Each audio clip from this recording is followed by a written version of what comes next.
everybody, and welcome back. It's me, Shweebe, and welcome back to Café Rouge. We are picking up where we left off, where the sun greeted my eyes. Another day of school. I sat in my usual seat. People come in one by one. Mr. Davidson was at the podium, trying to be Mr. Perfect Teacher. He even had a school teacher's apple. What a corny guy. I don't know. I kind of find that thing cute, even to this day. Okay, everyone, get to your seats. Oh, he's so cute. Sorry. Mr. Davidson, can we call you Ron? Do you have a girlfriend? Are you single? Please, everybody, get to your seats. We have a lot to cover today on the Civil War. We should call him Ronnie instead. Please call me Mr. Davidson. Ronnie, do you have a girlfriend? How old are you? The poor guy. When everyone finally settled down, we only had 30 minutes of class time left. That's why you gotta crack that whip! Don't be a jerk, obviously, but just let people know, hey, ain't no funny business, okay? I'm teaching a class. Sit down. Teacher Shweebes in the house. Okay. Time to head to my first day of work, to meet my doom with the vampires, that is. Opening the door, I was greeted by a loud screaming. Ah! Out of the kitchen ran a man with his hair on fire? Oh my god. What is this? Someone crashed into me, tripping me along with him. The water spilled all over us. God, what the? Sorry. Oh, he's cute too. Scrambling up quickly, the waiter passed over me and went back inside the kitchen. I was so confused. What was happening? Don't just run around, you stupid baboon. Get on the ground. Roll. Oh, she was adorable. Someone tapped my shoulder. It was another waiter. Hi, sorry about this. You're the new girl, right? And he's cute, too! Ah! Okay, I'm gonna say this about every new character that comes in. The art is amazing. Y'all did a good job. Sorry. I wasn't sure how to respond. If I was right, he was a vampire, too. Yeah? Why don't you head inside the kitchen and we'll take care of the rest? Hesitating, I stepped away from him and made my way to the kitchen. Aw, I don't know who she is, but cute. Ah! Here, someone take this bucket of water and help Aldo. The fire extinguisher's broken again. Buy a new one. Those are supposed to be inspected once a year anyways. As I walked in, the blonde girl caught my eye. There was an awkward silence. Candace, dear, let's hurry now. Aldo might catch the whole place on fire.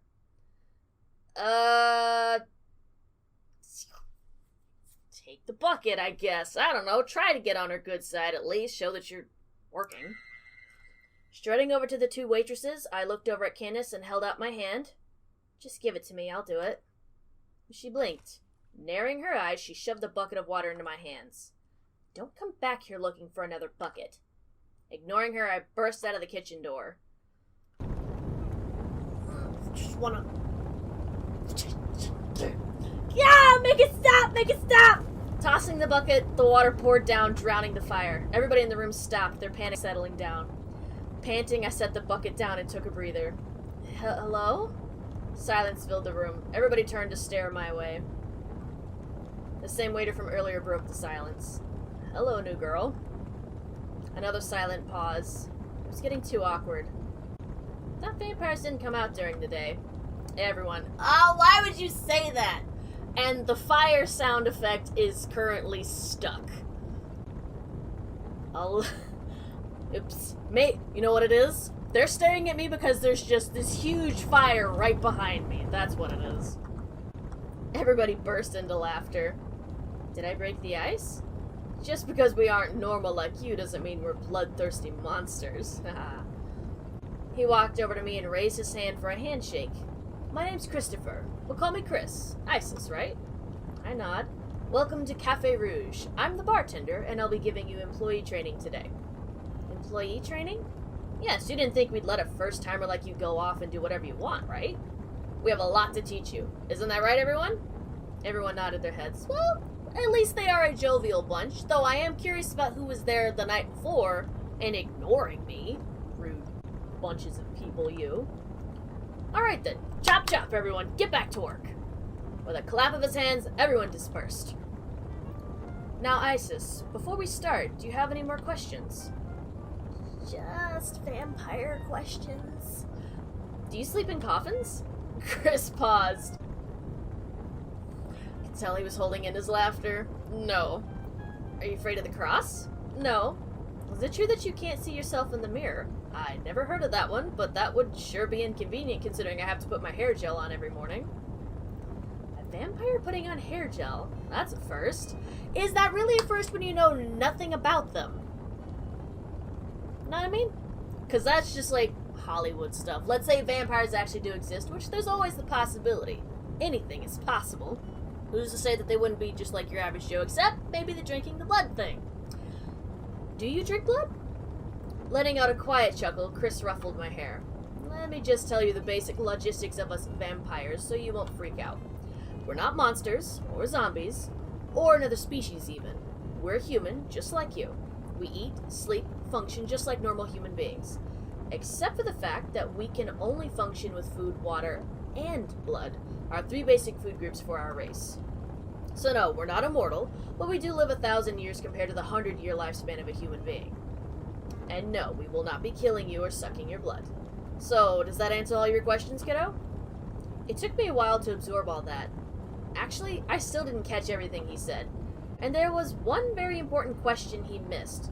But as long as nobody's gonna bite me, I think I'm all set. Yes. Alright then, on to the tour. And the fire stops! Thank goodness! This is the bar. This is lovely. I like the atmosphere created with this. So whoever, because obviously there's a team of people that do all this stuff together. Or if it is just one person, then holy hell, you are absurdly talented. But I love backgrounds like this. It sets the ambiance and just the overall atmosphere that we're trying to get. This is a bar, which I don't go to bars that often. Actually, haven't since I was 21. I would go here. It's fancy enough, but still has that bar-esque look and feel to it. I like it. Well, my bar. We only open this room during Wednesdays, Thursdays, Fridays, and weekends. So Wednesday to Sunday. Not bad. So you get Monday, Tuesday off. Pretty good.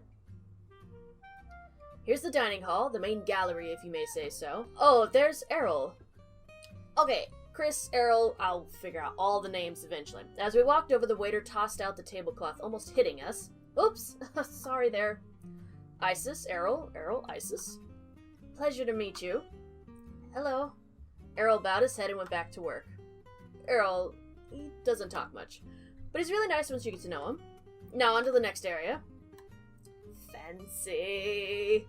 This is the grand performance stage. We have a variety of performances every night. We ask local musicians to come perform at our restaurant every evening. There are times when it's classical music, sometimes opera, but most of the time it's good old jazz, which I adore, and it really fits the overall theme for this game. You know what I mean? I kinda like it. Chris jumped up onto the podium and gestured toward the curtains. Prized fabric all the way from the east. Very expensive, so don't ever rip this. I gave a stern nod. As Chris jumped off the stage, I couldn't help but notice a glimmer of gold in the shadows. However, it was far too concealed for me to make out what shape it was. Don't investigate! Just mind your own business. Because we were nosy, we already figured out stuff and are in a world of trouble. Let's not add on to that, shall we? We made our way back to the front lobby area. I think you already know what this is. We only open this area during the day. Aldo makes the best pastry around, used to be a world-class pastry chef, too. Ooh, Aldo? The guy with his hair on fire. And if I'm not mistaken, he's a redhead, so I think that's taking the Nordic term being kissed by the element just a little too literal, but you know. Oh. And here's the kitchen. You were here last night, so I guess there's nothing more to say. The blonde bitch was still here from earlier, along with some strangers, of which she is adorable. Candace is adorable, but I feel like it's a front. I almost wonder if maybe she's not a vampire as well. She's also a human, maybe in a similar thing, and she was trying to protect Isis, but we'll find out when that happens. Until then, I'll get it out of my system eventually. So Isis, this is Candace. The ginger over there is Adeline. Diane isn't here right now, but she was here earlier. Oh, probably the chick with the blue hair. How do you do? Hello? And over there in the back is Aldo. The chef yes! He did have red hair! Ah! Cute. The chef waved his hands eagerly. Buongiorno, and welcome to my kitchen. Aldo, I'm still not satisfied with the Christopher. My name is not Aldo. It's Aldo... Well, I can't even say your name. Aldo Borino... Abadonet?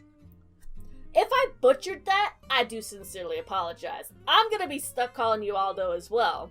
I have a hard time pronouncing most things as is, so Aldo it is. Even Aldo Baba what? Chris bent down to whisper, just call him Aldo, he'll get used to it. Now, let's not keep the lady waiting. I'll teach her the best of the best Black Forest cake. Maybe another time, Aldo. We're not done with employee training yet. Chris walked over to the other side of the kitchen, and I gladly followed. The chef was pretty weird, but he seemed very friendly. I think we'll get along with everybody, except maybe Candace so far, but whatever. Okay, so now that that's done with, let's start with the actual training session. Training? I gulped. Chris, I have to tell you something. What? I don't think I can do waiting. Why not? Don't worry, nobody will know you're human once you have red contact lenses. No! I would... Come on, isn't there... Don't you smell human? Or... I have questions. No, it's not that. You see, I have this medical condition thingy where I can't be around blood. You know, I almost completely forgot she passes out when she's near blood, so that she couldn't be waiting because as soon as she steps out there, she'd faint. That's exactly why she fainted the previous time. I forgot! Otherwise, I faint and black out, and I just can't stand blood, okay? I looked away, avoiding his glance. This really is the worst possible job that I could ever get. How the heck am I supposed to work here at a bloody, quite literally, bloody vampire cafe? Is that so? His tone struck me off. Weird. I was expecting him to be outraged. Well then, you can always work in the kitchen. I'm sure Aldo would love an assistant chef, or pantry chef. Yeah, I'm a pretty good cook. Chris patted my head. Don't worry, kiddo. You'll fit in just fine. A grin crossed his cheeks, and I couldn't help but smile back. Chris. I wanted to ask all day, but where is Antone? Isn't he, like, the owner and manager here? Chris looked away disgruntled. Honestly, I don't know what he does. The majority of the time, he's always in his office. For the owner of wow, okay. I almost had a conniption there. Sorry. For the owner of a prosperous cafe, he sure doesn't do much work around here. And actually, I'm substituting supervision for it. Demian?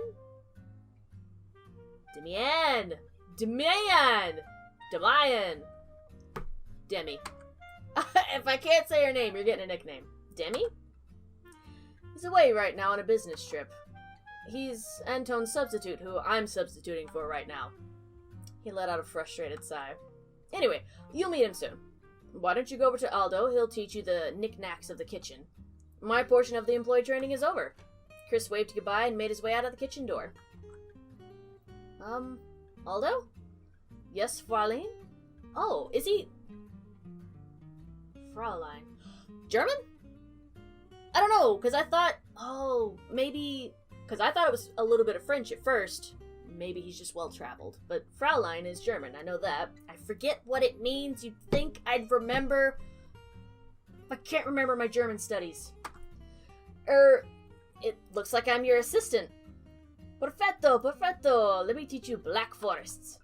We run low on cakes, you see. I love that they wrote it out as exactly how he would talk. He gestured to the ingredients and tools on the counter. Let the cooking begin. I love these characters. Ow! The stench of salty rust reached my nostrils. Daring to look down, I spotted a deep cut in my finger. The bright red liquid oozed out from my skin, dripping onto the counter. Oh, crud.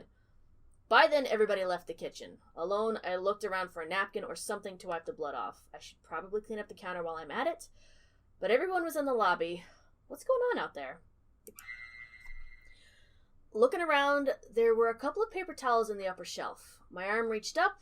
Nope, it was too high for me. There must be something to stand on. Oh no. Positioning my knees on the counter, I reached up again. My fingers were only a few inches away. Without warning, my knee slipped. Whoa there! Oh! From behind, long arms caught me. Antone gently set me down on the counter, and without a second thought, he took my bleeding hand. Oh, what's this? Cut yourself? Sorry, I wasn't careful. Grabbing the paper towel, he gently wiped off the excess red. For a long moment, he stared into my cut. What was he doing? What do you think he's doing? It's a vampire! Unexpectedly, he leaned down and pressed his lips to my bleeding finger. What are you? Hold still. From his pocket, he pulled out some sanitizer and Band-Aids. Carefully, he began applying the hand sanitizer and cleaned the wound. That would sting like the dickens. Don't put hand sanitizer on a cut. Freaking ow! Ow! I could only look away, trying not to faint from the putrid smell of blood. Let me guess, can't stand blood? I gave a nod. He gave out a sigh. I had a hunch. You're not going to ask if I dripped any blood on the food? Why in the world would I care if some blood dripped on our food? This is a vampire cafe, and more importantly, my employees' health and safety comes first. Well, at least that's nice considering the circumstances that we are currently in. Gently, he finished wrapping my finger with a bandage and touched it lightly. Better now? He smiled. I couldn't respond. The red flooded into my face as I looked up to examine my finger. The stench was finally gone at last. I don't understand. Why did you hire me? If you wanted to keep your secret about your restaurant, you should have never hired me in the first place. I'm not good at any of this. I'm just some human who's causing trouble for you vampires. Is there a reason why you hired me even though I'm a human? Antone grew quiet. She's very perceptive. Now, my theory is that these two had a meeting once upon a time. I don't know if that's actually the case, but it is merely a theory because of just how he acted with Isis at first. You know what I mean? Or, I don't know, he's lived forever. Maybe he saw her once upon a time. Or he looks like a past lover. There's another theory. Anyways, a sad smile crossed his face, touching his eyes. All of a sudden, a loud commotion sounded outside the kitchen door. Oh no. I headed out of the kitchen into the lobby. Everybody was gathered around a person concealed from my view. Did you bring any gifts? Tell us absolutely everything, including the hot ladies, Aldo. But first, Antone hired a new girl. Not just new, human too. Oh, and who would that be? Oh, is this Demi? I think. As everyone moved away, a young man with long hair like Antone stepped through. I can't believe Antone actually hired a human. I'd love to meet. He stopped in his tracks the moment he saw me. As our eyes met, shock overtook him as he took a step back. Okay, confusion! This is the exact same thing that happened with Antone, so that makes me wonder now if maybe all three of us did meet at some point or something. What's going on? We just have to keep playing, and we'll find out. I'm so hooked. I love it. And also, he's super cute. Errol. Demi? Is everything all right? Fear was clear in his eyes as he examined my face. Is this deja vu? Lizzie. Oh, we look like somebody. That's what it is. Demi? Out of the kitchen, Antone stepped out. Are they brothers or maybe friends or something? Possibly. He patted my shoulder as he gave Demi a stern look. This is the new girl, Isis Black. Demi stared for a long time. That's all he did. At last he broke into stride and walked up to me. Demian Azaravo. Azarav. Whatever. Demi Artichoke. I don't care. Pleasure. His cold tone alarmed me. Keeping my mouth shut, nobody spoke. Come on, everybody. Let's not dilly-dally now. Back to work. Demi narrowed his eyes. He finally turned and began walking the other way. Everyone else followed. Demi, now tell us everything. Give us the gifts. Let us see now. What a prick. Nah, clearly if he's calling you another name, maybe she just didn't hear it, but whoever this Lizzie person is, maybe a sister, former lover or something, clearly something didn't settle right, whatever happened, and ISIS is just a firm reminder of that time, whatever it was. Clearly. Don't mind him. He's usually not that bad. Antone squeezed my shoulder. Letting go, he exited through the kitchen door. As I stood there in the pâtissière corner, I butchered that? Don't judge me. I couldn't help but suspect there were far more secrets hidden beneath. Was there something nobody dared telling me? I really didn't know. Where am I? That was the question I asked myself repeatedly. Somehow I knew the answer. I was dead. Yes, dead as a doorknob dead. Wait a minute! What the heck am I talking about? I'm not dead. I'm not dead at all. I was literally just at work. I'm a fresh, young, sweet 16 high school junior. I can't be dead. This is getting weird. Oh gosh, this is like one of those movies where you see a light and you hear a voice from far away. Don't go toward the light. Why is this happening to me? Are you even listening? Yes, what is it? Here, this is for you. What is this? A hand reached out to me holding a golden pendant. This is for me? Yes, silly. I looked down and took the golden pendant. It was a thin plate of gold shaped like a harp. Inscribed in small letters, the initials E.B. were carved in behind. Are these my... Yes, your initials. E.B. Shouldn't it be I.B. if it's Isis Black? Oh, what if her first name isn't actually Isis? I don't know. Of course, this was a memory. Or a flashback to my life before I die? I don't know. My best friend in the whole wide world, he gave this to me. My precious harp necklace that I always wore. He gave this to me as a present. He did. No. Who is he? Why can't I see his face? Dear? The bright light faded away and the stale walls of the nurse's office greeted me. Goodness, you're finally awake. The woman was next to me, holding my palm and checking for my pulse. Reaching out my arms, I lifted myself up on the bed. How long was I out? For a while, the usual. Staring at the ceiling, I searched for the clock. Dang, school's not even halfway over. I think I'll be fine the rest of the day. Are you sure, honey? With a nod of my head, I got out of bed. The next class should be starting soon, and I needed to head to my locker. Hey, Val. No surprise, Valen was there at my locker again. What took you so long? We chatted as I opened my locker, getting my books and binders for my next class. Then it suddenly occurred to me. While I was hospitalized, Valen gave me this necklace, my harp pendant. It was a gift from him for finally being discharged from the hospital. Yet, why couldn't I see his face in those dreams? My hands immediately reached to my collarbone, clutching my precious treasure. Mr. Michaelis? Michaelis? I don't care. Walking toward us was Mr. Davidson. In his hands were a couple sheets of paper. Hi, Mr. Davidson. Is there a problem? Yes, Tino, I wanted to speak to you about your test results. Valen's face immediately flushed red. Oh no, Mr. Davidson doesn't know. Mr. Davidson, he doesn't really like to be called Tino. Oh, then would you rather be called Valentino? Valen's face turned bright red. Oh, so his full name is Valentino? That's cute. Or is it Valentine? Whatever. Tears leaked out from his eye sockets and he began shaking. Oh, no, Valen. I immediately stepped in between. Mr. Davidson, he'd really prefer not to be called his full name. Valen's what he usually goes by.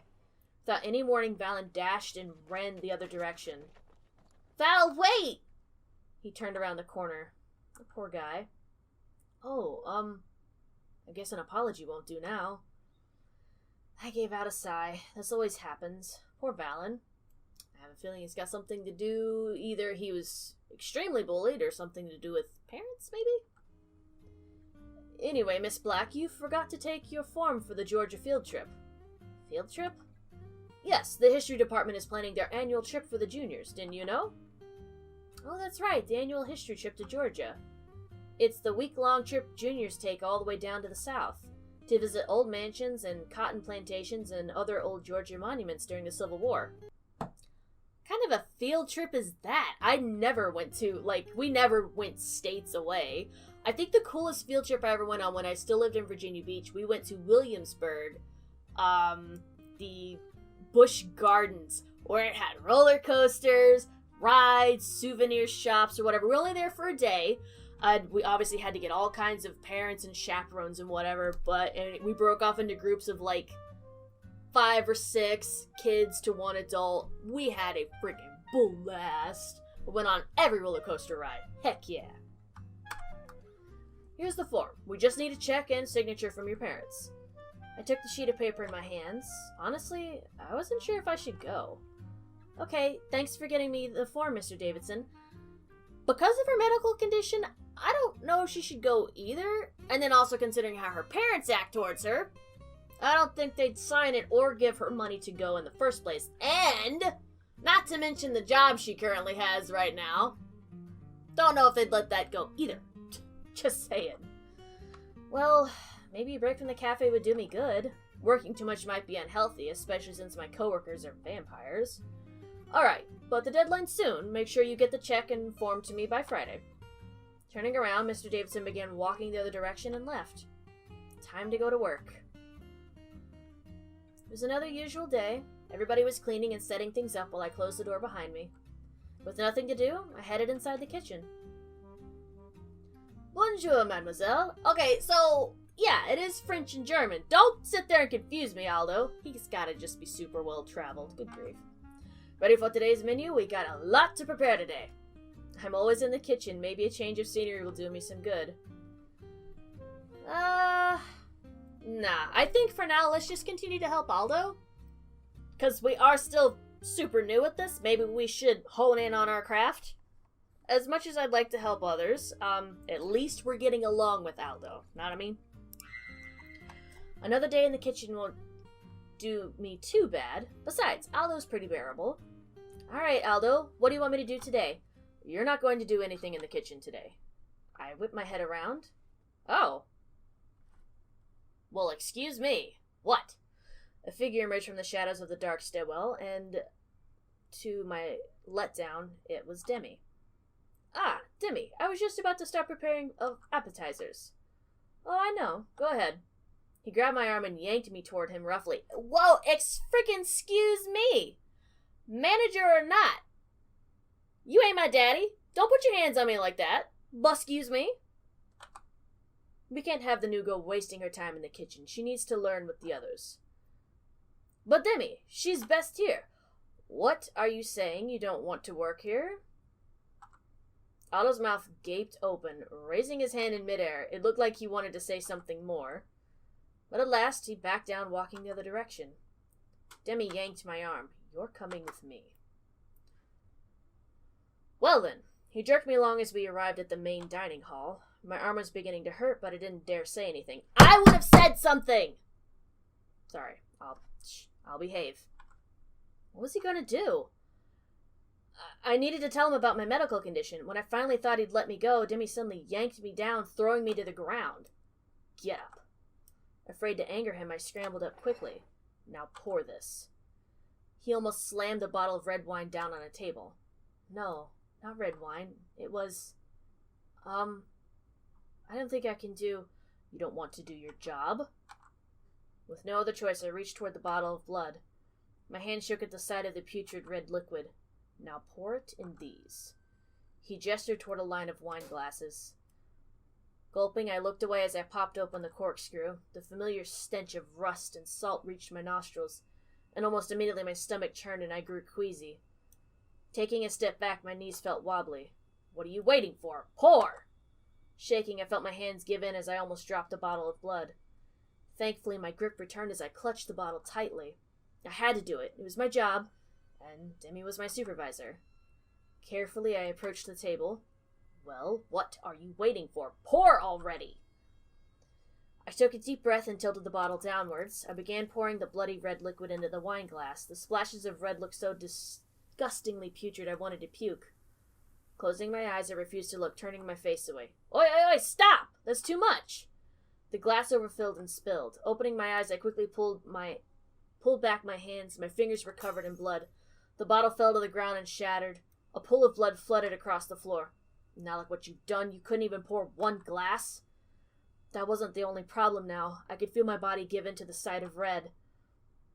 Leaning myself on the table, I couldn't stand it any longer. Falling to the ground with a thud, my vision began to blur. I couldn't take the sight of the pool of blood any longer. I was gonna faint. Get up! What do you think you're doing? Clean this mess up and start over. You wasted one of our best bottles, you little... A hand swung across Demi's face, hard and sharp. The sound of the slap echoed throughout the dining hall as everybody stopped and turned our way. Looking up, I immediately knew who it was. Well, thank goodness! At least our blackmailer is there to back us up, because Demi is taking this way too freaking far. You might have a cute face, Demi. I'll scratch you, okay? What is this, Demi? The expression on Demi's face was confounding, like he was stabbed rather than slapped. His mouth gaped open, and he turned to Antone, outraged. What else do you think? Are you blind? No one deserves to be treated that way. I'm trying to properly train her to the standard you once said this cafe should be held up to. What are you doing, hiring some girl so easily just because of some stupid whim? That's enough. No one dared to move. All was quiet as Demi and Antone gave their silent exchange, their eyes not blinking. The air felt stiff between them, their eyes piercing each other with icy glares. Finally, Demi looked away, his eyes fixed upon me one last time, and with clenched teeth, he walked away. Someone please help Miss Black. Errol, Diane, clean up the mess. Antone bent down to one knee, reaching over to my face. He lifted my chin. Softly, his fingers wiped away the dust and debris of glass from my cheeks before he stood up again. I'll be in my office. With brisk footsteps, he walked off. The moment I was alone, everyone crowded around me. Darling, are you all right? Let's get you a cup of water. Demi was too much. This time he went too far. Even Candace came to offer some assistance. Someone help me carry the tablecloth over. I'll get the mop and broom. Isis, watch out for the glass. It's a little slippery here. Nodding my head, I let everybody carry me over to an empty chair as I regained my strength. Something tells me there was more than just a boss and employee relationship between those two. Making my way up the stairs, I climbed up the dark stairwell. Only a few feet away, I was about to knock on Antone's office door when I suddenly heard voices. A real surprise it was to find you, of all people, bring in a human girl. It really was a stupid choice on your part. You don't know anything about her. What is it you want? Pardon? You may have fooled everyone else with your lies, but you haven't fooled me, as expected of you. Well, neither of us can stand here all day. I'm only a messenger, and my message is this. Abandon this pathetic excuse of a memoir and come back to your family. Oh, okay. I kind of figured there was going to be some, prestigious vampire family in the mix somewhere, so he's probably, the eldest son or something, or purest blood possible. Of course, that's going to get tied into all this. I will never close down Café Rouge. Your mother and brother are willing to forgive you for everything you've done. They are not my family.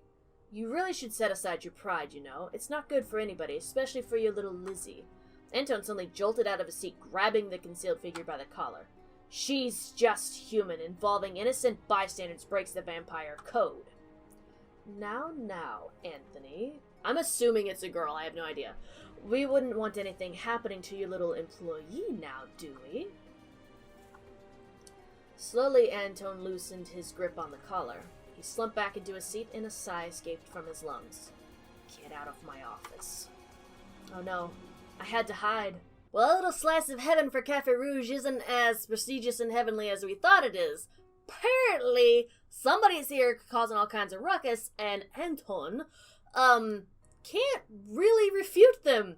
That makes me nervous, especially since we're now getting involved with that. Yay!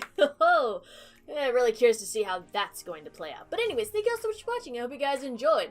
Get ready for some major drama in the next episode. Until then, let's hear them. I hope we survive and we don't get seen. Battle cries. Woo! Yeah! I'll see you guys in the next episode.